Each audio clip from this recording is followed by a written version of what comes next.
রান্নাঘরে এসে ভাবছি কি বানাবো। তারপর মাথায় এলো একটা আইডিয়া।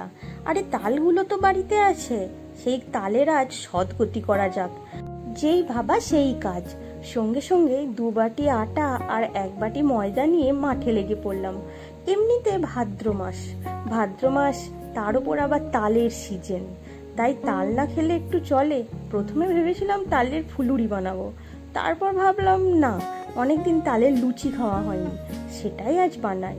আর 1 চিমটি নুন, কিছুটা চিনি আর পরিমাণ মতো তেল দিয়ে বেশ ভালো করে এগুলো একটু মিশিয়ে নিয়ে আর শেষকালে দিয়ে দেবো মেন উপকরণটা, কি বলতো, এই যে তালের পাল্পটা। তারপর সব কিছু একসঙ্গে ভালোভাবে মিশিয়ে নিয়ে থেসে মিকে এটার একটা নরম মণ্ড তৈরি করে নেব। যদি দরকার লাগে তাহলে আরও একটু বেশ তালের পাল্প দিয়ে মিশিয়ে নেব, এতে ভালোই তালের টেস্টটা মনে হচ্ছে বাড়বে। এখন আপনারা হয়তো ভাবছেন এটা তো খুব সহজ কাজ, এটা আবার কে ভিডিও বানিয়ে দেখায়। হ্যাঁ জানি, এখন ইউটিউবে অনেক কিছুই সহজ, অনেকেই অনেক কিছু বানিয়ে দেখায়, তাই আমি আমার মতো করে বানিয়ে আপনাদেরকে আজকে দেখালাম। এরপর ভালো করে মেখে নিয়ে 5 মিনিট ওটা রেস্টে রেখে দেব। এরপর এখানে কড়াই গরম করে সাদা তেল দিয়ে সেটা গরম হতে দেবো বেশ কিছুক্ষণ। তারপর সেই মণ্ড থেকে ছোট্ট করে লেচি কেটে নেব, দিয়ে গোল গোল করে পাকিয়ে নেব। 5 মিনিট রেস্টে রাখার পর মণ্ডটা একটু নরম হয়ে গিয়েছিল, তাই হাতের মধ্যে একটু লেগে যাচ্ছিল।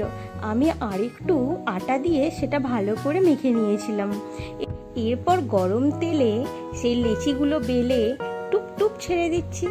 আর এই গরমে গরম তালের লুচি কেমন ফুলে উঠছে দেখুন। কার না ভালো লাগে এরকম ফুলকো তালের লুচি খেতে।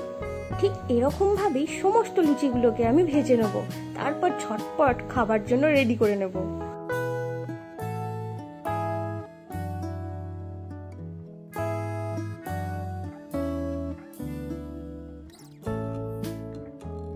আর দেখলেন তো গল্প করতে করতে কেমন সুন্দর ফুলকো তালের লুচিগুলো বানানো হয়ে গেল। চলুন এবার এগুলো টেস্ট করব। সবার প্রথমে আমার রাধা গোপালী নন্দরানীকে দিয়েই টেস্টটা করাবো। দেখুন, যেতেই না যেতে ও ভেবেছে মা কি এনেছে, ছুটে এসে গেছে, তারপর বাবাকে দিয়ে দিচ্ছে। তারপর একটু বললাম যে খেয়ে দেখো তুমি, দিয়ে ও তো বললো মা দারুণ হয়েছে খেতে। তাহলে চলুন ভিডিওটা আজ এখানেই শেষ করছি। আপনারা ভালো থাকবেন, সুস্থ থাকবেন, আর এইরকম যদি পারেন ভাদ্র মাসে তালের লুচি গরম বানিয়ে খাবেন।